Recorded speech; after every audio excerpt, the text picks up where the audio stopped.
personal driver for a billionaire for 3 years, for the guy that owns First Trust Bank for 2 years. I've been with the same family for 8 years. Now I not only represent, but I am the sales manager for Tall Girl Limousines for 2 years. Who's been a motivating force in your life, man? If you have looked back and you say, man, you know, this person really motivated, and then tell me what they did. You can just talk. Everybody has some kind of motivation. Everybody has some kind of self-esteem. The level of that is what makes you different. How much you use of that. And for me, nothing motivates me more in this world than my mother and my father.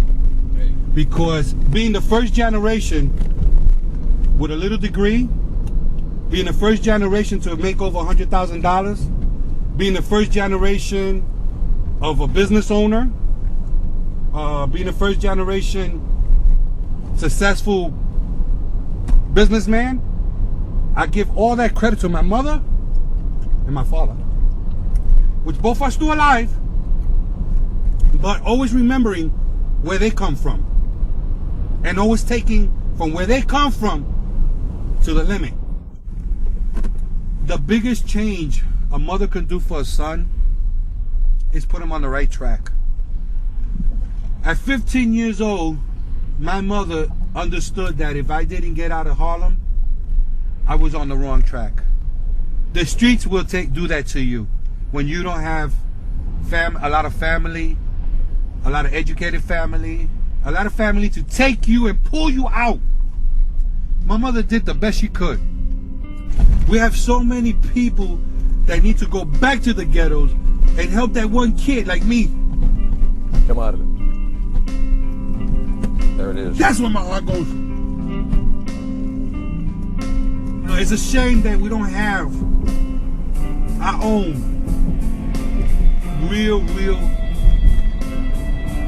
people coming out and letting the world know that we are struggling like everybody else, but we are being successful also. We overcome adversity. Exactly. We always do. So, I'm proud to be a Puerto Rican today and every day of my life. It's not always about money. A lot of it is about time to let these kids see that just because they are where they are doesn't mean they can't go where we are.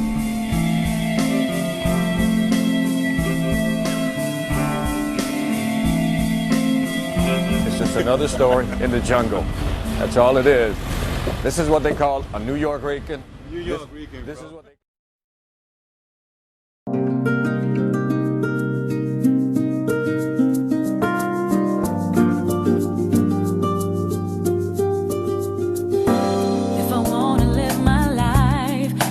take some sacrifice to step inside my light, to embrace the infinite, to embrace the limitless. I gotta see beyond my senses, 'cause the universe just wants me to say yes, to live my dreams and be all that love is. So I sang my song. The reality of getting to the place actually hits you. And as we were coming up, did you see all those people? There were like just massive amount of students down there. So when you see the crowd and how big it's going to be, and now it's right in front of you, that's when that little part kicks in, that little nervousness. Why am I a little nervous? I don't know. Like I said, it's just a big crowd. I got to run the speech in my head, so I got to pull out my throw-up bag. Where's my throw-up bag? Damn it. Where the hell did I put that throw-up bag? All right, so here's what we're going to talk about tonight. The acronym for today is OMMOTZ. O, optimism. I'll tell a Martin Sullivan story there. M, this is when I'll try to transition and talk a little bit about my mother, because everybody wants to hear how I got out of the hood, got my degree and all that good stuff. I joke a lot about my GPA and how bad it was, that whole thing. You heard that earlier. The M right here, I never told this story before, but I'm going to tell this story about when I went to a March of Dimes event and actually donated my time to the Special Olympics and how hard that was. And also it's going to be an uplifting story about how, you'll have to hear the story. This O right here is a tribute to Octavio Mateo. That was the guy that was a ship director that I mentioned. And he's the guy that really helped me. And I really want to emphasize to students that there's people on campus that can help them if they run into trouble. We lived off of food stamps, government cheese, powdered milk. We were poor, poor, poor, poor, poor. You know you're poor when you change the TV with a what? Pliers. You know you're poor when you use a what for an antenna? Hanger. Thank you for feeling my pain. All right? We were poor, folks. Today I live what is known as a very nice zero-debt life, which means I don't know anybody, anything, and I live a nice life. Could I ever have imagined this life?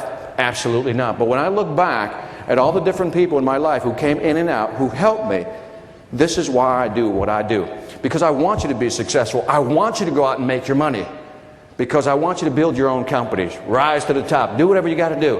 And here's the second reason I want you to be successful. Because then I want you to help somebody else build their company and rise to the what? The top. The T is going to be like a transformation mechanism. What's a transformation mechanism? It's when I'm going to take this one item, basically present something that's impossible, and then make it possible.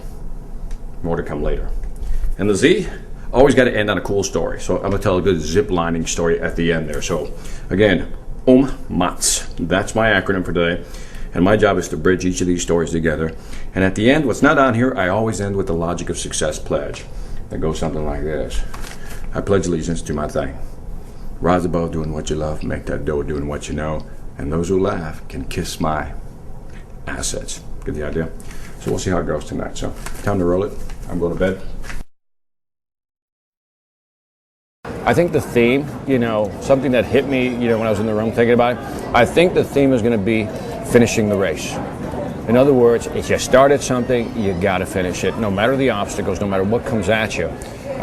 So you're going to hear me repeat that phrase 2 or 3 times. That's going to be, I decided to wrap it around that theme, finishing the race. Here's one of the messages I want to send out. Is college going to be tough for you? Absolutely, folks, but can you guarantee me one thing? You got to finish the race. It's a competitive society out there. Today, a bachelor's degree is your basic starting point for getting into corporate America. You got to finish the race. I don't care what your GPA is. I want you to finish the race. Now, let me be clear. I'm not saying, woohoo, whatever your GPA is, I don't care. And I'm not saying that. I want you to get the best GPA you can, but I want you to what? Finish the race. Today I'll speak for about 45 minutes. 2,500 kids will hear that speech. All 25 will pick their own moments in time in that speech. They'll say, that touched me. That resonated with me. From that point forward, I can't control anything else. But I'm hoping that when they go back to school and they're sitting in their dorm room, laboring over some exam that they have to take the next day, studying hard, they're crying because they can't figure this stuff out, much like I did, that they go, the guy said, finish the race at any cost. You got to finish the race. And they go, screw it, let's go do it, and not quit. I think it's egotistical to think that I can change somebody's life. I think it's egotistical to think I can change somebody else's life. I can't. I can only provide a slight push. That's it. You think of any person's success from A to Z. Between A to Z, there are many moments of truths, moments that happened that kept pushing them forward. I am just one simple moment in from A to Z, in a bunch of little moments along that path. You're part of the success process, and you're not the pivotal point. You are just throwing a stone in the water. When I wanted to get out of the neighborhood, it was all about, getting out of the hood, man. Just, no more food stamps, government cheese, powdered milk, that whole bit. You just wanted to get out, So when I graduated, I moved to Minnesota, went to work for Honeywell. It's no secret, great company. And, it was one of those things that, I thought I'd hit the American dream right there. Go to school, get the education, get the degree, and get the job. And so I was happy, like anything else. You're happy for the first year. You're like, making some money. You're not poor anymore. The option was, if I didn't go to college, I had to work in a factory. That option was out. So I said, you know what? I'm going to college. And what do you think was the primary motivating factor for me to go to college? Yell it out. Who said money? Who said money? You think that I would go to college just to get a job for money? You think I'm that shallow? You would be correct. And so what happened is, the first year goes by, money makes you happy. Second year goes by, the money isn't sustaining that happiness. By the third year, I'm not liking my job. What happened in those 3 years? Corporations happen. You know what's wrong with corporations? Here it is in a nutshell. They're run by people. And that's always going to be the problem. Corporations are run by people, and because they're run by people and people are imperfect, you always have an imperfect company. And when emotions get involved, politics get involved, favoritism, I don't care, nepotism, any type of ism you want to throw at it, something eventually happens where you go, I don't want to do this anymore. One day, quit, got another job. And that's actually how I started getting into sales. I started doing more what I call removed from engineering, more what I call application work. And then one day in this new company, they need a manager to travel Latin America to do sales and training. That's where I met my mentor, Jose Santana. And this is 1992 when I first got into sales. And that guy right there, Jose Santana, he's from Cuba. This guy was the ultimate salesman in my book. We all come across people in our lives who are just fantastic salespeople. This guy was awesome. I followed him around for almost a year in Latin America. First of all, he had a voice like Ricardo Montalban. He would talk like Oye Victor. I mean, he had this beautiful, sultry voice. When customers would see this guy, they would want to hug him. And whatever he was selling, guess what? They were buying. And so I followed him around for about, like I said, for about a year, maybe a little more. And I think everything I learned in sales, as far as relationships, how to deal with people, how to treat people, I learned from that guy right there, Jose Santana. The great thing about being in sales is that there's no hiding. You have a number. You have to hit that number. There's no excuses. Nobody wants to hear them. You had a quota. Did you hit your quota? Bam. A very objective, empirical metric. In corporations within the organization, the responsibility is so diluted amongst different responsibilities that if a project doesn't get done, well, marketing didn't give us this on time. If that would have happened, we would have had that on time. Well, maybe if we had coordinated better and really had planned to strategically do all that. I think the first sale you have to make is to sell yourself on the actual product. And if you can't sell yourself, who the hell else is going to believe you?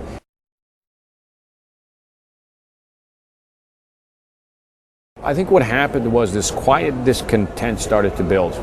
And it was one of those things where, I think it was around 37, I'm going to say, could be 38, 37, 38, I started getting that quiet discontent. What do I mean by that? It's one of those, I was about to hit 40, and all the things I thought about doing, said I wanted to do, I hadn't done any of them.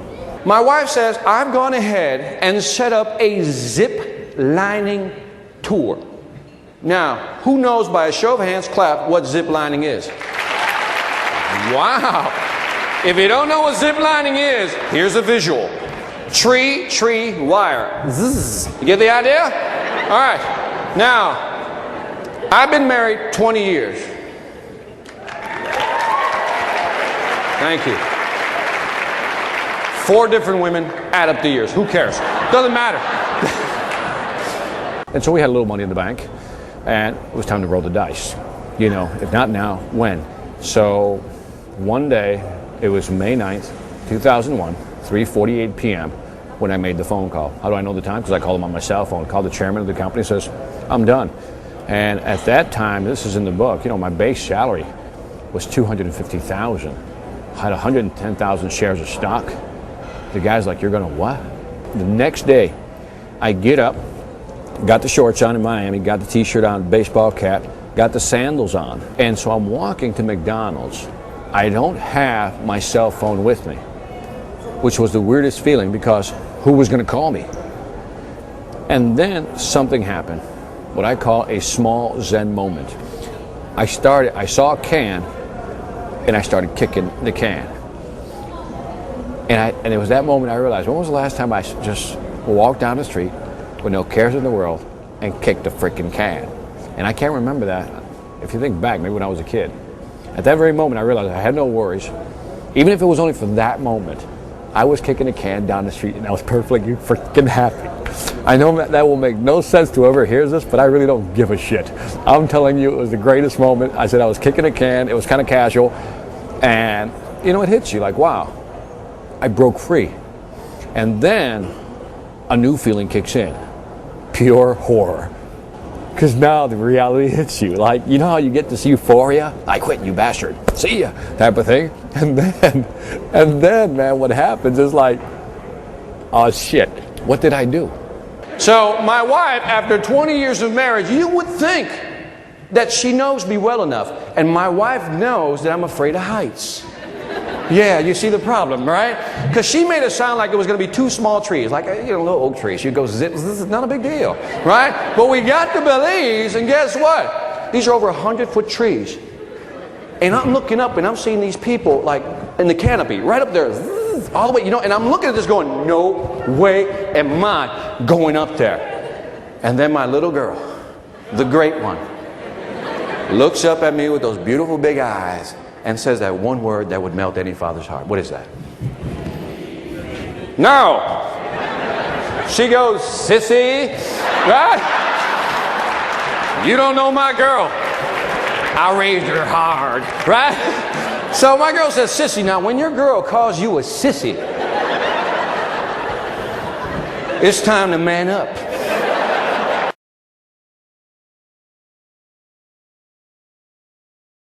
If you don't know the organization, basically you get like 10 speeches, and each speech is supposed to help you improve on different aspects of speaking. The first speech I gave was man. It was horrible. It was pretty pathetic. I'm glad I don't have that tape. I don't think I could see it again. And so I looked at my first tape. I said, man, I suck.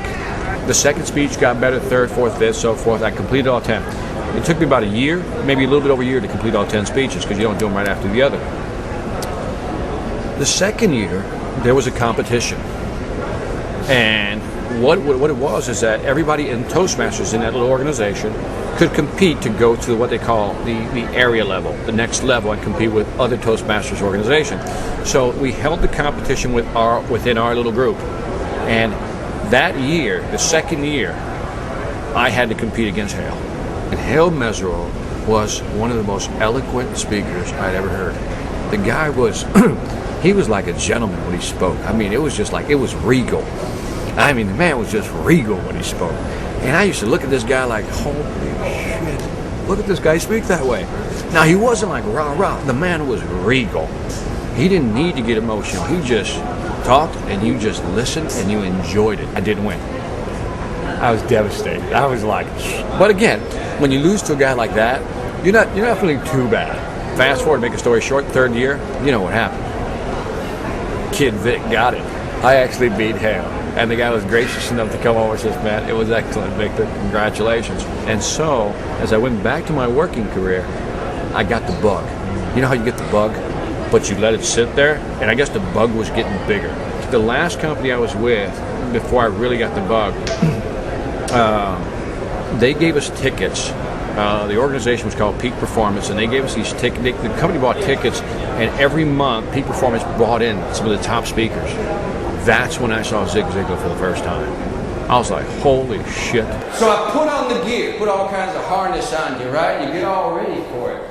And then what happened, we had to climb up the side of the hill to get to the first platform. Get to the first platform, and there we are. What you do, listen carefully, pay attention. What you do is you got to put the pulley system on the wire, and you got to hold it with your left hand, right? Now, the wire's going that way. They give you a special glove with a piece of rawhide, like leather, right there. They say that's your braking system.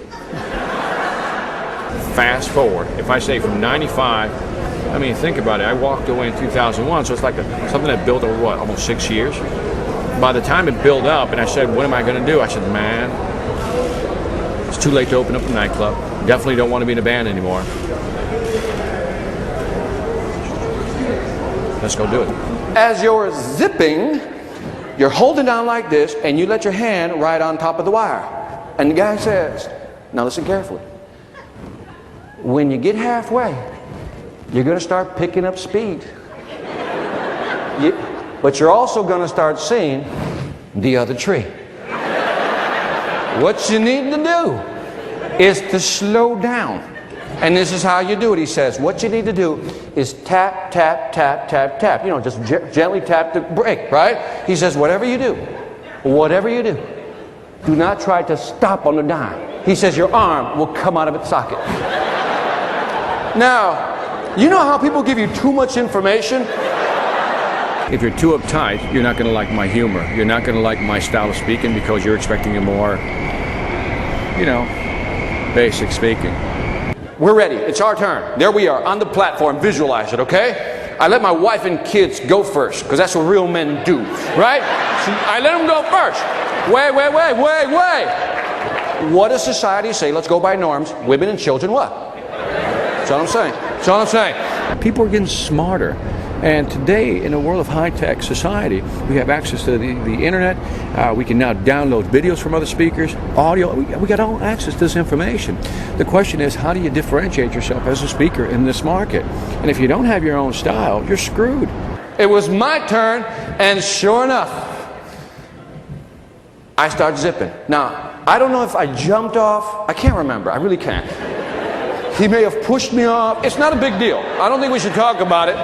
By the way, I do have pictures, but I will not show you the video because there's no point in seeing a grown man scream. It's just wrong, right? On so many levels, it's wrong, right? Look, there's nothing new in the world of motivation as far as new material. The only thing new is how you deliver the content and make it more impactful on the individual. Period. I'm zipping, right? And you're like, zzz, right? And I start zipping, and I tell myself, don't look down. You ever notice when you tell your brain not to do something, it does the what? Exact opposite. So I look down and man, the floor is a blur, my feet are dangling. I'm like, this is not good. And then I see the other tree and I start what? Yeah. And sure enough, I get to the next platform and you know, I kept going, I kept making it. Now, let me ask you a question. Do you think I was scared? Yes. Do you think I was scared? Yes. But would you also agree that it was probably what? Exhilarating, wasn't it? Because everything you ever try for the first time, is it going to be scary? Absolutely. But is it also going to be what? Exhilarating? Absolutely, folks. It's about, oh geez, we got about another hour and a half before mic check. Yeah, now I'm starting to think about it a little bit. Going, I got to speak to a large group. Really, that starts setting in real quick about now. Am I nervous? Not really. I met this kid named Carlito, 3rd grade, and you know, it was one of these kids that you know, if God had come down and said, "Here's the coolest 3rd grader you'll ever meet," that was Carlito, you know. I met him in 3rd grade, and it was funny, you know, we hit it right off the bat. You know, the teacher had asked me, you know, who would show Carlito, you know, around the school. I was in 3rd grade, you know, I was like, yeah, I'll do it. And Carlito always appreciated the fact that I raised my hand, you know. So I showed him the lunchroom, you know, and everything, and after lunch we went outside, and I thought he was going to need some partners to hang out with, right? He got outside, man, the kids just ran after him, man, the older kids, because his father, I found out later, ran the Little League team, right? So his father ran the Little League team. And so he was popular already, man. 3rd grade kid was like, I mean, you know. And so as the years went on, you know, it's like his coolness just grew. You know what I mean? I mean, you had to see him. It was like by 8th grade, all the girls wanted to be with him, all the guys wanted to be him, you know. And we went to high school together, and it was really cool, man, because we decided to share lockers in the 1st year, right? And it's like his coolness carried over. You know what I mean? I mean, the guy would put on clothes, and they just fit right. His hair was feathered perfectly. You know what I mean? The whole bit. And, you know, during that time, I always say that, you know, I met my first true love, right? In high school, and it was Angelina Santiago. And, you know, and everybody else goes, oh, that's so sweet. And I go, man, Carlito got her. You know? And so, which is true. And so by, you know, and then Carlito started getting into things, you know. And by his 2nd year, you know, man, he was selling weed out of our locker. And, you know, if you know my mother, you know the chancleta, it was time to separate. And so by 3rd year, he had gotten his girlfriend pregnant, a different girlfriend pregnant. And he never made it to the 4th year, just dropped out somewhere between 3rd and 4th year. And I didn't see much of him afterwards. But I remember after graduation, I remember one summer day, it was close to the time I just gotten up a job in my first job, you know, the Honeywell job in Minnesota. And I saw him. I went down by Lake Michigan with a couple of friends, and I ran into him, you know, and he seemed to be doing okay. You know, you can never judge, you know. And that was the last time I saw him. And so I moved up to Minnesota, and a few years later, I remember out of nowhere, I remember it was like a February morning or something, cold as hell in Minnesota. And my brother calls me up, you know, he says, you know, Carlito's dead.